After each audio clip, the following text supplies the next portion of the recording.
우리 같이 사도신경으로 신앙 고백하겠습니다.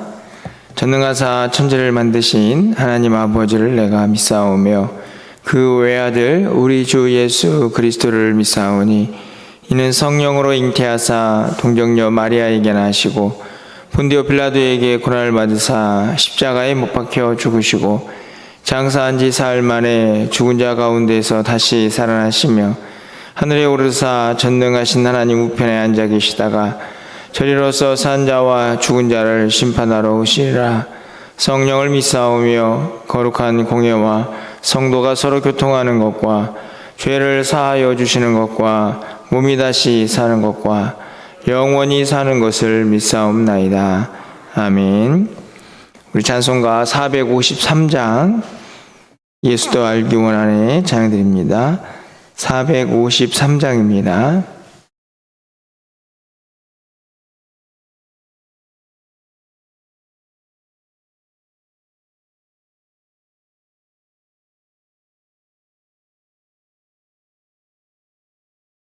예수도 알기 원하네 크고도 넓은 은혜와 대속해 주신 사랑이 간절히 알기 원하네 내 평생의 소원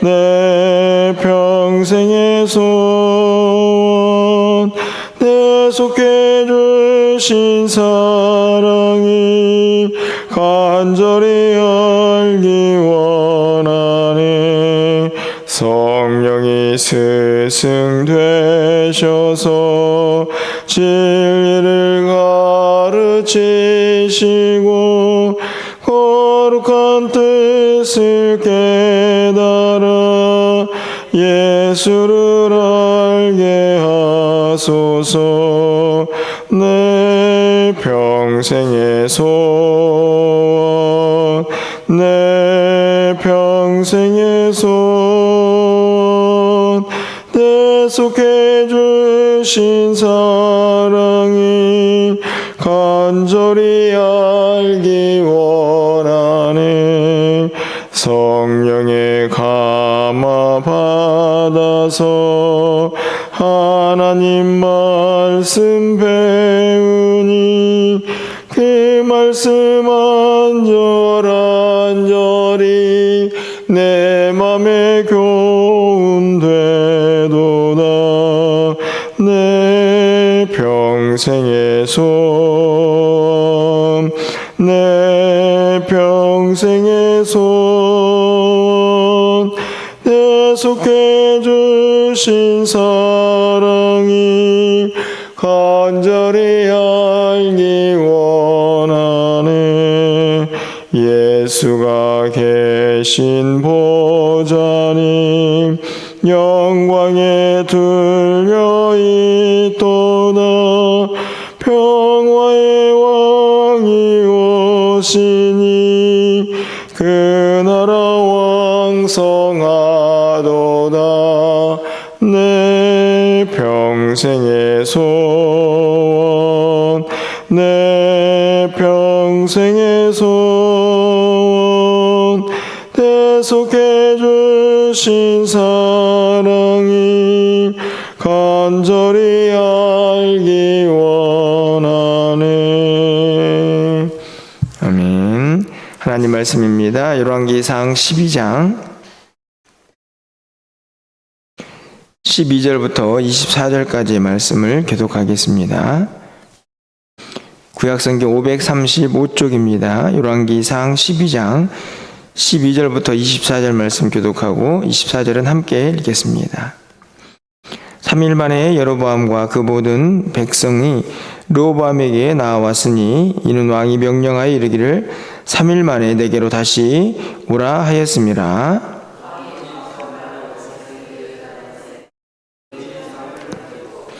어린 사람들의 자문을 따라 그들에게 말하여 이르되 내 아버지는 너희의 멍에를 무겁게 하였으나 나는 너희의 멍에를 더욱 무겁게 할지라. 내 아버지는 채찍으로 너희를 징계하였으나 나는 정갈 채찍으로 너희를 징치하리라 하니라.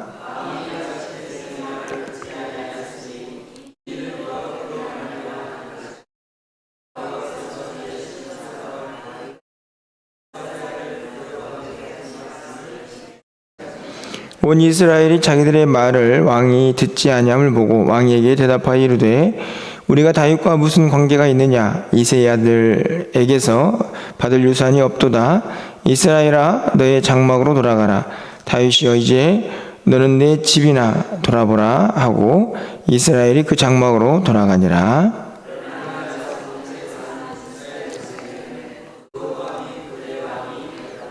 르호보암 왕이 역군의 감독 아두람을 보냈더니 온 이스라엘이 그를 돌로 쳐 죽인지라.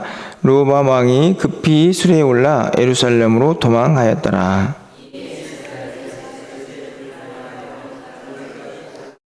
온 이스라엘이 여로보암이 돌아왔다 함을 듣고 사람을 보내 그를 공예로 청하여 온 이스라엘 왕으로 삼았으니 유다 지파 외에 다윗의 집을 따르는 자가 없으니라.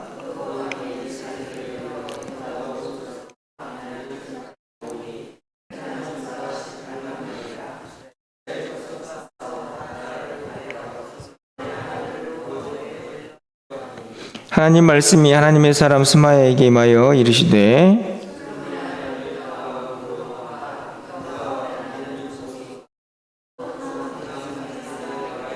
24절입니다. 여호와의 말씀이 너희는 올라가지 말라.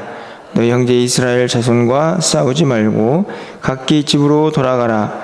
이 일이 나로 말미암아 난 것이라 하셨다 하라 하신지라. 그들이 여호와의 말씀을 듣고 그 말씀을 따라 돌아갔더라. 아멘. 우리는 계속해서 솔로몬의 시대가 끝나고 그 뒤를 이어서 르호보암이 왕이 되며 또 그 과정에서 이스라엘이 분열되는 안타까운 상황들을 살펴보고 있습니다. 어제 그 시작을 우리가 함께 살펴보면서 르호보암의 안타까운 마음 속에 모습 속에 두 가지를 살피지 못하고 있다 하는 것을 말씀을 드렸는데요. 어제는 첫 번째로 백성들의 마음을 헤아리지 못하는 그런 르호보암의 모습을 우리가 함께 좀 살펴보았습니다. 오늘은 그 두 번째로 하나님의 마음을 헤아리지 못하는 르호보암의 모습을 우리가 좀 살펴보려고 합니다. 오늘 본문은 우리가 읽었지만 간단히 정리를 해보면 르호보암이 백성들의 이야기를 듣고 3일간의 시간을 이제 요구를 하고 결국 그 3일이 지난 다음에 그 백성들에게 르호보암이 답을 하는 내용이 담겨져 있습니다. 우리가 어제 살펴봤던 것처럼 어린 사람들의 이야기를 듣고 그들의 이야기처럼 백성들을 더 무겁게 하겠다 하는 내용이 담겨져 있습니다. 그 이야기를 들은 백성들이 이제 왕에게서 완전히 돌아서죠. 그러면서 오늘 본문에 보니까 다윗 집안, 그 집안과 우리가 무슨 상관이 있느냐 이렇게 이야기를 하는 것을 볼 수 있습니다. 그렇게 이 다윗 집안 왕을 이제 배반하는 거죠. 그렇게 배반을 한 상태에서 어제 르호보암이라는 인물을 살펴봤는데 그 인물을 중심으로 이제 이스라엘이 분열이 됩니다. 북쪽에 이제 10지파, 남쪽에 이제 2지파 이렇게 나눠지죠. 그렇게 자신을 배반한 백성들을 보고 오늘 르호보암이 어떤 일을 계획합니까? 전쟁을 일으키기 위해서 자신을 따르던 사람들에게 소집령을 내립니다. 그래서 오늘 본문에 보면 18만 명이 모이고 그들을 가지고 전쟁을 하려고 하자 하나님께서 하나님의 사람인 스마야를 통해서 전쟁을 하지 말아라, 돌아가라 이렇게 말씀을 하시는 내용까지가 오늘 본문의 내용입니다. 이것을 통해서 이제 이스라엘은 본격적으로 분열왕국의 시대를 살게 됩니다. 그래서 이스라엘이 이제 멸망할 때까지 계속 이 모습을 유지하게 되죠. 오늘 본문에서 가슴 아픈 이제 구절이 등장을 한다고 저는 개인적으로 생각을 하는데요. 그것은 이스라엘 백성들이 다윗 집안을 이제 배반해서 무슨 관계가 우리하고 있느냐 하는 그 내용도 있지만 그거보다 더 가슴 아픈 내용은 저는 15절과 24절에 기록이 되어 있다고 생각을 합니다. 여러분 15절 말씀을 가서 보면요, 왕이 이같이 백성의 말을 듣지 아니하였으니 이 일은 여호와께로 말미암아 난 것이라, 이렇게 되어 있습니다. 이 구절에서 이 모든 일이 도대체 왜 벌어지고 있는가, 이렇게 정리를 하고 있는데, 그 이유를 하나님께로부터 난 것이다, 하나님의 뜻이다라는 말씀을 하고 있는 것이죠. 얼마나 안타까운 이야기입니까? 사실은 르호보암이 백성들의 말을 듣지 않고 그들의 마음을 헤아리지 못해서 지금 이 일이 벌어지고 있는 것처럼 표면적으로는 보이지만, 더 구체적으로는 이것은 하나님의 뜻이다, 이렇게 이야기를 합니다. 이것은 24절에서도 한 번 더 확인이 되죠. 24절 상반절 말씀을 보면 여호와의 말씀이 너희는 올라가지 말라, 너희 형제 이스라엘 자손과 싸우지 말고 각기 집으로 돌아가라, 이 일이 나로 말미암아 난 것이다, 이렇게 말씀을 또 하십니다. 결국 이 모든 일이 하나님의 뜻이라는 말씀을 계속 반복해서 하고 계시는 것이죠. 안타깝지만 이 분열은 하나님의 뜻이다, 이렇게 말씀을 하고 있습니다. 그렇다면 하나님은 왜 이스라엘 백성들을 이렇게 갈라놓으실까 하는 생각을 해봐야겠죠. 우리는 그래서 이미 살펴보았지만 11장으로 잠시 좀 돌아가 보아야 합니다. 왜 이 일이 벌어지고 있는가. 11장 31절 말씀에 보면 여로보암에게 이르되 너는 10조각을 가지라. 10조각, 이게 이제 10지파를 의미합니다. 이스라엘 하나님 여호와의 말씀이 내게 이 나라를 솔로몬의 손에서 찢어서 10지파를 내게 주겠다. 이미 하나님의 뜻이 지금 선포가 되고 있죠. 그 이유는 바로 33절에 나와 있습니다. 이는 그들이 나를 버리고 시돈 사람의 여신 아스타롯과 모압의 신 그모스와 암몬 자손의 신 밀곰을 경배하며, 이유가 무엇입니까? 불순종이죠. 분명히 이방의 다른 신들을 섬겨서는 안 된다, 하나님 말씀에 순종해라, 이렇게 계속해서 말씀을 했지만 솔로몬의 말년은 결국 많은 이방 신들을 섬기는 모습으로 그의 마음이 하나님에게서 돌아서게 됩니다. 그때 하나님께서 말씀을 하시죠. 그 불순종에 대한 대가로 이스라엘을 갈라서 여로보암에게 주겠다는 말씀이고, 오늘 본문은 그 말씀의 성취라고 볼 수 있습니다. 그럼 결국은 불순종의 결과인데요. 우리가 그러면 이제 이렇게 질문할 수 있습니다. 그러면 르호보암이 할 수 있는 게 뭐가 있습니까? 이미 하나님께서 정하신 뜻인데, 이렇게 질문을 할 수 있죠. 그런데 정말 르호보암이 할 수 있는 일이 아무 일도 없었을까요? 저는 그렇지 않다고 봅니다. 오늘 본문을 보면 어제도 살펴봤지만, 르호보암이 이 백성들의 이야기를 듣습니다. 우리의 좀 멍에를 가볍게 해주십시오. 그동안 너무 힘들지 않았습니까?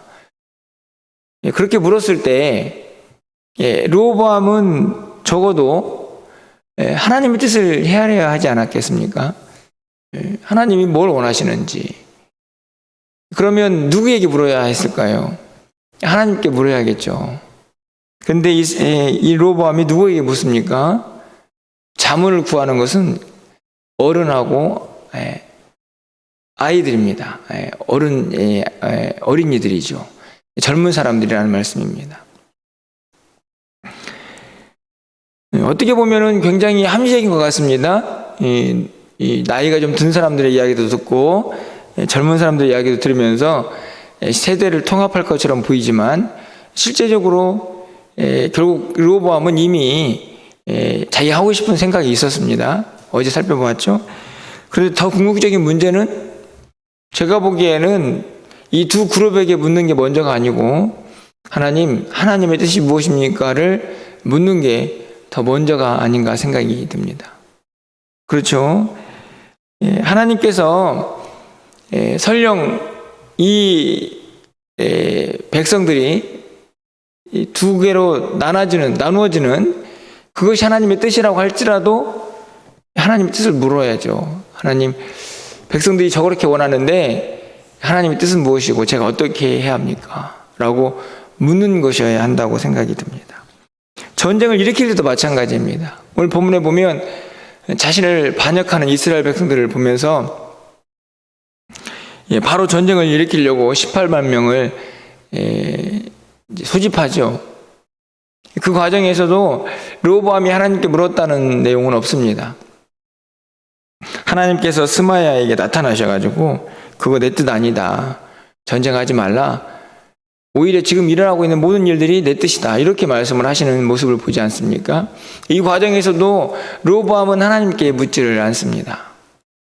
안타까운 것은 르호보암이 이 모든 하나님의 뜻이 성취되는 과정 속에서 하나님의 마음, 하나님의 뜻을 헤아리고자 하는 어떤 노력도 하지 않는다는 것이죠. 저는 개인적으로 이 르호보암이 벌써 이 어린 사람들의 마음을, 그들의 이야기를 듣고자 마음을 먹었던 것처럼 이 하나님의 뜻을 묻고자 하는 마음이 전혀 보이지를 않습니다. 안타까운 것이죠. 여러분, 만약에 이 모든 과정에서 비록 하나님의 뜻이 성취되는 과정이지만 하나님 불순종에 대한 심판의 과정이라고 할지라도 우리가 할 수 있는 일이 있지 않습니까? 하나님의 뜻을 안다면, 하나님의 마음을 안다면 그것은 무엇입니까? 회개죠, 회개. 하나님의 뜻이 이렇지만 우리를 좀 불쌍히 여겨주십시오. 우리가 범죄했습니다. 물론 솔로몬이 범죄한 것이지만 그것은 아버지 때 이야기니까 자신도 그 범죄의 한 과정이 있음을 고백하면서 하나님의 긍휼을 구하는 것이 너무나 자연스럽고 마땅히 하나님의 사람들이 해야 할 일인 것처럼 보이는데, 오늘 본문에 보면 르호보암은 전혀 하나님의 뜻을 헤아릴 그런 마음이 없는 사람처럼 보이는 것이죠. 정말 안타까운 것은요, 국가적으로 보면 이스라엘이라는 나라가 두 쪽으로 갈라지는 것이라고 할 수 있지만, 개인적으로 보면 왕이 된 르호보암은 이 왕으로서의 출발이 거의 실패의 모습이다 하는 생각이 듭니다. 하나님의 마음, 하나님의 뜻이 이루어지는 과정에서 전혀 하나님의 마음을 헤아리지 못하고, 게다가 그 마음을 헤아리지 못하니 백성들의 마음도 헤아릴 수가 없는 것이죠. 이미 자기의 생각과 고집이 그 마음속에 가득해서 하나님의 뜻을 물을 전혀 이 가능성이 보이지 않는 안타까운 모습을 보게 됩니다. 그렇다고 해서 우리가 하나님의 뜻을 인간의 어떤 노력으로 바꿀 수 있다, 그런 말씀을 드리는 것은 아닙니다. 제가 여러분에게 하고 싶은 말씀은, 하나님은 진정으로 회개하는 자, 그들에게 긍휼을 베푸시는 것이 우리 하나님 아버지시죠. 그게 하나님의 뜻일 수도 있습니다. 우리가 할 수 있는 일은 우리의 어떤 노력으로 하나님의 뜻을 바꾸는 것이 아니고, 모든 과정 속에서 하나님이 뭘 원하시는지 그것을 묻고 또 그 하나님의 마음을 헤아리면서 하나님이 진정으로 원하시는 일을 할 수 있어야 한다는 것입니다. 내 뜻, 내 고집, 내 형편대로 막 뭔가를 진행하면서 그것이 마치 하나님의 뜻인 것처럼 착각해서는 안 된다는 말씀이죠. 오늘 정말 안타까운 것은 르호보암은 그 모든 과정 속에서 하나님의 뜻과 마음을 헤아릴 어떤 노력도 하고 있지 않다 하는 것입니다. 오늘 새벽에 우리가 간절히 좀 기도해야 할 것은 바로 이 한 가지가 아닌가 생각이 듭니다. 하나님, 우리가 어떤 상황, 어떤 형편 속에서도 하물며 하나님의 진노 중에 있을지라도 우리는 하나님의 마음을 헤아리고 하나님 정말 원하시는 것이 무엇인가를 깨달아야, 알아야 한다는 사실입니다. 그러기 위해서는 하나님의 뜻을 물어야겠죠. 그리고 오늘 우리에게 주어진 모든 상황의 형편들이 어디에서부터 출발한 것인가를 알아야 합니다. 그것은 우리의 힘으로는 깨달을 수가 없죠. 결국은 하나님의 뜻을 물어야 하는 것인데, 그 겸손, 그 무릎 꿇음이 우리 안에 있어야 한다는 사실을 우리가 한순간도 잊어서는 안 된다는 말씀입니다. 또 한 날이 시작이 됩니다. 이 로보암처럼 안타깝게도 사람들의 마음도 잊지 못하고 하나님의 마음도 잊지 못하는 그런 연약한 모습이 아니라 우리 하나님의 뜻을 깨닫고 어떤 상황 속에서도 하나님의 긍휼을 구하고 또 하나님과 그렇게 동행하면서 또 하루하루를 살아갈 수 있는 우리 모두가 될 수 있도록 이 아침에 우리가 먼저 기도하기를 바라고 또 기도를 통해서 또 하나님의 뜻을 깨달아 아는 그런 은혜가 임하는 귀한 시간이 되기를 주님의 이름으로 간절히 축원합니다. 기도하겠습니다. 사랑의 하나님, 우리가 얼마나 연약한 존재인지를 르호보암의 모습을 통해서 다시 한번 돌아봅니다. 하나님의 뜻은 여전히 그분의 말씀대로 성취가 되어가고 있습니다. 그 과정에서 르호보암은 안타깝게도 하나님의 뜻을, 하나님의 마음을 헤아리고자 하는 어떤 노력도 하지 않는 것을 보게 됩니다. 하나님, 혹시 우리의 모습은 아닙니까?